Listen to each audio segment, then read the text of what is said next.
Hey, Michael here, Acquisitions Anonymous back again. We have a deal for you to talk through today, which is a septic pumping system and company located in Whitefish or somewhere near there, Montana. So this business was for sale for $3 million, and there was some stuff we liked about it and some stuff that we found, well, a little poopy. So stick around for the episode and you'll find out what we thought about it. Hey, Michael here. Want to talk to you about today's sponsor for the episode, which is CloudBookkeeping.com. So Cloud Bookkeeping is actually run by my neighbor, Charlie. So I've met him in person and can attest that he's a real human being and a good person. And what Cloud Bookkeeping does is offer a full suite of bookkeeping services, all in the cloud, for you around QuickBooks and other technologies that you're using as a small business owner. So if you're interested in getting the bookkeeping part of running a business off of your plate and focusing on running your business, Charlie and his team are one to call. They can put together a bunch of other stuff in terms of helping you manage and grow your business besides just bookkeeping, sophisticated reporting, definitely helping you get your QuickBooks online set up in the right way, and a number of things around payroll as well. So definitely know them and recommend them. If you want to find out more about cloud bookkeeping, you can go to their website at cloudbookkeeping.com. Reach out to Charlie. I know many of you have, and see if he can help you make your running your business easier and more fun by letting them help with a lot of the bookkeeping solutions. So, and when you call, mention this podcast. It would help us and help Charlie know that we're supporting him as well. So, thanks a bunch, and cloudbookkeeping.com as the sponsor for today's episode. Heather, I sent a message out to all the co-hosts and told you guys I was sick of everybody bringing shitty deals, and then you went and exceeded expectations.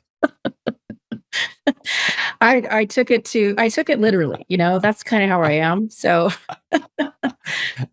yeah. Okay, for those of you not watching the dad joke on the screen, it's because Heather brought a septic services company out of Montana. And I did challenge everybody else on the team. Like, I felt like I was bringing only one bringing deals. Like, you guys bring some deals too. And Heather came through today because she brought the last one and this one. You may not ask me to do this again after this one. So I don't know. think that was a good way out, right? This one looks like a little shitty. It looks a little shitty. Actually, and I want to tell you, this one was also sourced off Twitter. So, oh, really? Yes, this was a listener suggested this one. Was it a joke? I don't know, but they they did send it, and I thought it was kind of interesting because it's home services. Yeah. So would you like me to read it? Sure. All right. So that is Septic Services Company, Montana, relocatable. I'm questioning that one. Asking price $3 million, cash flow $819,296, gross revenue $1,992,000, FF&E $885, established in 1994. Business description: it's in Western Montana. High profit margin service business, qualified staff, equipment well maintained, desirable area in Western Montana. Well-established septic services company that offers septic tank locating and pumping, drain, sewer, septic line cleaning, grease trap and restaurant servicing, car wash servicing, concert and special event portable toilets, hydro excavation, and wildland fire infrastructure support. Oh, that's interesting. And servicing. This company has held an excellent reputation for over 25 years and serves as the market leader in the area. Approximately 60% of revenue is generated from septic services, while 20% is from portable toilets, and the final 20% through hydro excavation and supplying support for wildland fire crews. Real estate with acreage, shop, and rental property on site are also available, not included in the list price. Don't miss this highly profitable opportunity. Call today. Real estate is leased, 10 employees, FF&E is included. Real estate is available, not in price. So I don't know if it's leased or the seller owns it. I think the seller owns it. The company maintains the lion's share of business in the area. I would hope so. There is normal competition for this type of business. So there is some competition. Population is booming in this area with nearly all new homes requiring septic. Company currently does little to no marketing and sales. Lender pre-screened with 600,000 down. That's an interesting way of putting it. Will train for 6 weeks at zero cost. After 20 years in business, owners are ready to downsize and pursue other interests, is sort of cut off there. But they're just getting out of the poop business, I think, is what's happening. Oh, And this is listed by Levi Pollard at Murphy Business. okay. So what do you think, Well, Michael? let's check out. Let's do some shore locking here. So you can click on Levi's name, and he's in Whitefish, Montana. Mhm. So there's a good chance that this services business is also in Whitefish, Montana. Yep. So let me pull over here, and I can pull up my famous super secret tool called Google Maps. Yes. And I type in Whitefish, Montana. And you see that Whitefish, Montana is here near Kalispell. So that's probably where we're looking at, is this corner. It's Flathead Lake, right? Whitefish is right by Flathead Lake. I know that area, actually. So interesting anecdote for you. I live in this kind of bougie part of San Antonio called Alamo Heights. Most of the Texas cities have a place like this. And I think other states do too, like Cleveland has Shaker Heights and stuff like that, I think. And then in Dallas, it's called Highland Park. In Austin, it's called Westlake. It's like the affluent study, but you still send your kid to public school kind of place. Okay. And so sometime in the 80s, like one of the like bigwigs in the little community here decided to get out of town when it was hot each summer and picked Whitefish, Montana. And so the whole flock of seagulls of San Antonio, like elite scene, goes to Whitefish. And so my Facebook fills up with, we're here in Whitefish, and that's what goes on here. So yeah, it's it's a big lake, the Flathead Lake, but as I remember it, it's pretty flat around there. It's still pretty empty. I mean, I guess it's probably grown up since I've been there. I haven't been there in 15 years, but right. Yeah, and sounds like there's new home build. People like to live by the lake. I'm sure that's very, very popular still. You've got pretty cold winters, so it's probably a seasonal business, right? You probably can't. Well, I don't know. Maybe you still. I don't know. I don't know how that works with septic. I think you're pumping year round unless the poop freezes, but I don't think it freezes. Or if it freezes, you have a problem. That's all I know about poop. Thank you for attending my TED Talk. I don't know if I'm going to learn any more about this. I decided to stop that line of discussion. No, please continue. Sure. Yeah, but okay, you kind of got a captive market, it sounds like, and this is probably the number one go-to provider, and everybody's on septic. So I think it's a good, stable business. And if this is an area where you want to live, and it sounds like it's becoming a more and more desirable area, it is pretty. And Kalispell's not that far away, so it's a good size town, city, not too far away. I think this is kind of a interesting business for someone who's okay with the industry. Yeah. So I Googled it, continuing on with our sleuthing here to figure out which company this is. And there are only 3 Whitefish, Montana septic service companies. The good news is they all have high ratings. A1 Sanitation appears to be the biggest one based on the number of reviews. They have 83 reviews. So we can click on their website and see where they are here. Share this tab instead. They serve all of Flathead County, need some help. They have a Gmail account as their professional email address. And let's see, do they have an about thing? Proper licensed and insured since 1991. This company's been around since 1991, right? I think that's what it said. Yes. Yeah. Okay. Well, this is the most fun thing about these deals. Who cares about the deal being any good? Like figuring out which one it is. You like the challenge of figuring it out. Well, I think you did a good job here. This is probably it.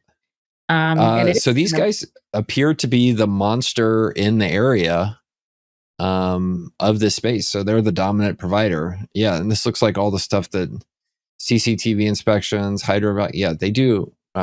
All this is it. A little bit of everything. Yeah. And I like that they have the porta potty business and they have the wildfire support business, because I think both of those are in demand as well. And unfortunately, wildfires are a big problem in the West. And are just going to continue to be. So, I like that there's that diversification. And yeah, there's a lot of low hanging fruit from a marketing perspective here. The Gmail account is one. The fact that they don't do any marketing, they probably don't have any, SEO that they've been doing. Although you did find them pretty quickly. I typed in Whitefish, Montana septic service, and they showed up in Google Maps pretty easily.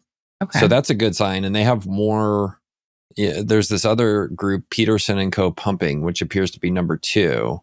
And it's not really clear where they're located. Oh, they're located way over here in the middle of nowhere, further in the middle of nowhere. Oh wow. Yeah. They're not even on my map. So it looks like A1 Sanitation has been around for a while, executed well, and has become the one everybody calls. Yeah. That's what I see here. Yeah. Good business. Yeah. So who cares about SEO? You know what your That's SEO right. is? Nobody else can do your service because it's not like this can be done remotely.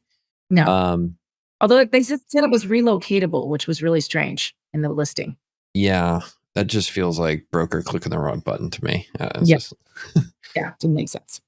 Yeah, there's some other ones that come up in Google that aren't that one, but man, I think at a certain point, as polluted as Yelp and Google SEO has become, like everybody just goes to Google Maps now. That's the search engine for me to find local services on anything. Well, and we have the whole Bard and everything else coming into play. We'll see how that plays out. But this feels like very insulated. You have a small market. You're already the number one there. Everybody knows you, and all the residences and commercial properties are on septic, and so your Right. services are very consistently needed. Well, it's the cool thing where of a small market like this, you buy a potentially cornered resources because guess how many people in Whitefish are driving poop trucks? Very few. There's not a big supply of them. And so you can potentially get to a market. And I've seen this in some of my other businesses. You go to a small market and so an established competitor is there. And you say, I'm going to come in and compete with them directly. Well, that market is big enough to barely support one vendor and do pretty well with it. But it's never big enough to support 2 vendors. So you end up with just a monopoly because you're the right type of business in a Yeah. small market. And you may Right. have that factor here. Yeah, that's what it looks like. And if I guess you'd want to find out, do your research not only on the industry but on the growth in the area. What are the trends? Who's moving there? Are they still building houses? Or is this kind of a stable market where it is? It sounds like there's new houses being built, so that's interesting. I believe it. I mean, the nice thing about this is it is a multifaceted set of things this company is doing. Like you're doing septic line cleaning, grease trap servicing, car wash servicing, portable event toilets, hydro excavation, wildfire infrastructure support and servicing. And you're like, man, they do all that stuff. That must be a huge business. What's the gross revenue? 1.9 million. It's like, what? You don't even do, you're like half of the size of a Starbucks. Like that's how big this Right. business is. Yeah. Yeah, so that's an interesting thought is you can't really grow it, right? They're already doing everything that, relates to this in this area. Right. And the area may grow a little more, but it's not going to be astronomical. So, what's a fair multiple to pay when the growth is pretty limited? I think my new thesis is this may not be the big or dominant provider because established 94 and the one I just looked at, A1 was 1991. So I think this smells to me like Jack and his 2 employees, and Jack was never a good manager, and Jack still drives the truck, and his wife does the books in the back. And you got a few clients, but by and large, most of them went to the other guys. When you said this smells, I started laughing, but okay. Yeah, I think you're right. It's probably not A1. And then it begs the question, why didn't A1 buy them? Right. They don't need to. So when this changes hands, does A1, take over your customers? A lot of times the big competitor is like, here's why I'm not buying you. 1, I'm just going to take your good customers anyway. And number 2, I don't want your bad customers because you got to imagine there's the one customer who calls you, who has the rent house that calls you every 3 months in the middle of a blizzard because the toilet's backed up again because their tenant put something down there that they're not supposed to. I think those are all things to worry about. Anyway, Headaches. Yeah. as we double click on this, I'm like, oh, this is why this business is still for sale. Yeah. It's not the big provider, unfortunately. So, and yeah, you got to watch out for that. They do probably, like you said, there's only really room for one, but the small provider gets the sort of crumbs of the other one. And do you want the business that has just the crumbs? No, that wouldn't be fun. When people rolling these up, right? Like PE is making platforms around septic services. That's everything I've read. They are. Yes, they are. They are. Anything home services, they are. So, but I mean, they'll look at a map. Do they really need Montana, a really small one in Montana? Probably not. When they look at kind of what they need to fill out their portfolio. I find it interesting whenever there's a PE roll up. Sometimes we look at and think, wow, PE really overpaid for that one. But if you knew the whole picture, it's because they just needed to fill that gap. That was part of the overall, and that was worth it to them to pay, kind of overpay for this one HVAC company in this particular market because they needed one there to make it all work. So you can get lucky that way, but you don't rely on getting lucky, of course. Can we talk about the hilarity of the picture that they chose here to represent the thing? Like, it's a poopy pipe, basically taken with somebody's cell phone. Like, why did you guys think this was the right thing to represent the business in the listing? I don't understand that. Pretty scary. It is pretty scary. Maybe they just want serious buyers who understand what they're getting themselves into. Only I don't know, but that's a horrible picture. Yeah. As the homeowner, I don't want to see that, right? Even if I had them coming, I would leave. I'd say, okay, you guys do your thing. I'm out of here. I don't even want to know. So what did you said you found this one on Twitter? What did Twitter like about this business? They didn't really say. So what I did a few weeks ago is I asked for people to tell me some deals that they found interesting. And this was one of several. The other one we did just earlier. They didn't really say a whole lot about why they like this one. Maybe it's someone kind of local that's thinking about it and just wanted to know our thoughts on it.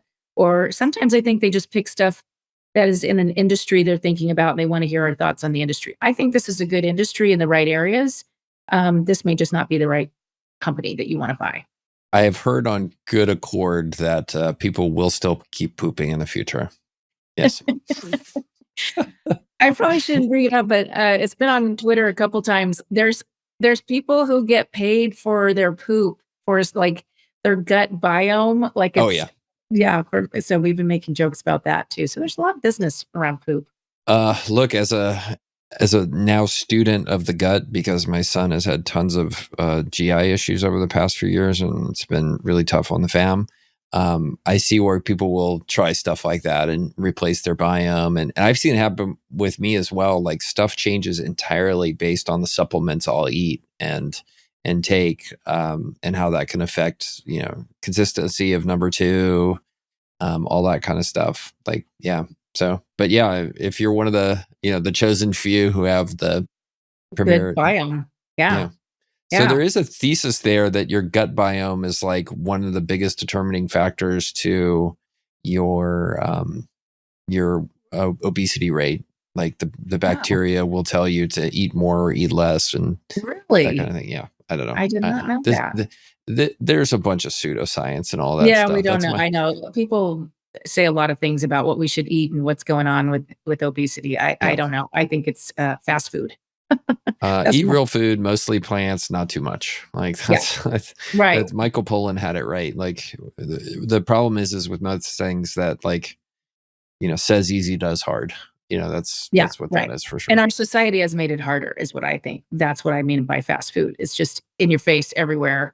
The smell, the pictures, and people just eat it because it's right there. Have you gone and like spent time eating food in foreign countries, like at restaurants and stuff, like compared to American processed food? Yeah, I've traveled. Yeah, absolutely. Just the food, even in Mexico or Canada, that you get at the grocery store, like, it just tastes and feels different. Like, and it's not, of course there's like being in a foreign country, but the reality is, like, the food is just like, you don't wake up the next day feeling hungover after you go eat at a restaurant. Like, my wife and I would go out when we were in Paris and in Marseille, we would go out and eat like at a 3-star restaurant, like equivalent every night. Right. And it was really fancy, 4 or 5 courses, dessert. And you wake up the next day and you just feel like a human being. You do that at an American restaurant, you go to the Cheesecake Factory, I'm down for like 2 days. Like, I have a hangover from that stuff. Like, And it's even if it's the same thing, like, hey, just give me a fish fillet with a side of mashed potatoes. Like, it's just totally different when you go to these foreign countries. And I think it's all about, it's the food supply is totally different. I think that's Yeah. part of it. This is why I have a garden. I'm a big proponent of having a garden. Grow some of your own vegetables, and you see the difference. Like certain things, you go, "Wow, this is way better." If only you owned a worm farm that could I know. keep that healthy. I'm a consumer of the worms. I use the worms in my garden. Which, by the way, everyone's been asking us what happened with the worm farm. Well, we did that thing last week about who shows up most of the podcast. We put the guy who never shows up in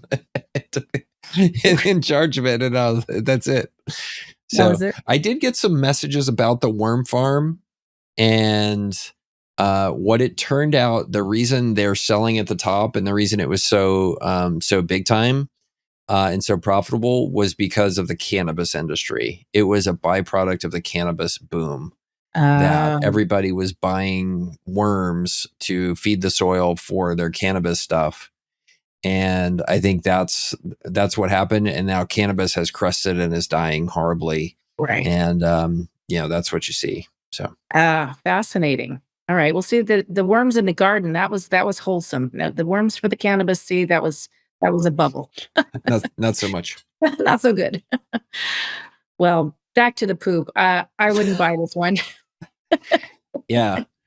This is one that probably is going to trade from, for not much. I don't think it's going to sell for 2.5 times cash flow to do the also ran provider in Montana. Now, could it be worth something closer to that as a bolt-on for one of the existing guys, especially if you have good customers, or PE with low cost capital who already has a whatchamacallit, like a platform, in the Montana area?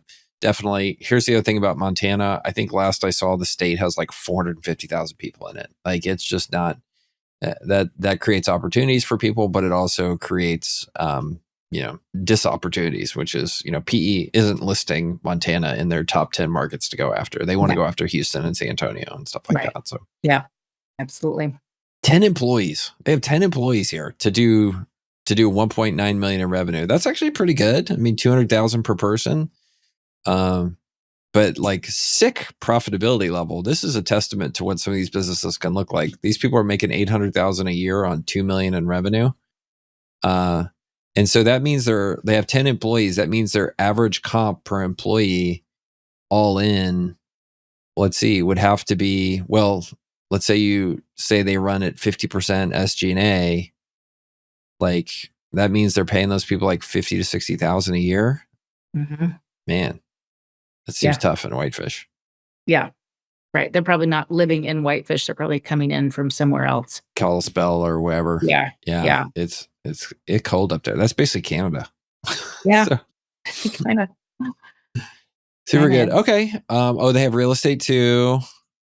The company maintains the lion's share of business in the area. Maybe this is wrong. Confused. Yeah, it said 1990. This is 94, but this is where the listing broker might have just made another mistake here. Yeah. So, Levi here looks like the type of guy I would imagine would move out to live the good life and be a real estate broker and relevant type thing. So I don't know. Good for them. Dexter Sherman. I love Montana. I love business. Offices in Billings, Bozeman, Missoula, and Kalispell. It looks like Dexter Sherman is the guy who is the business broker from Montana. Looks like he has a lot of listings here. Who was the other guy? I think he works with this guy. Oh. That's why. Okay. He sells a lot of construction. Ooh, hot rod manufacturing. We should definitely do that in the future. Count me out. I don't know anything about cars. Nor do I want to. I don't want to. All right. Well, hey, this was a good one. I don't know. I would just, depends on what you want. I guess if you already know this space and you want to go live in Montana, again, this is another one of those, like, the buyer universe is like super narrow for something like this, unless PE or a roll up comes along, which you have to ask yourself, why haven't they already bought it? So there's probably a good reason there. Yep. Awesome. All right. Well, this was a cool one. This is the way business buying works, by the way. You just like, all right, swipe right. It's kind of like Tinder, but for P&Ls. All right. Heather, great job today. I will see you next time. Thank you. Bye-bye.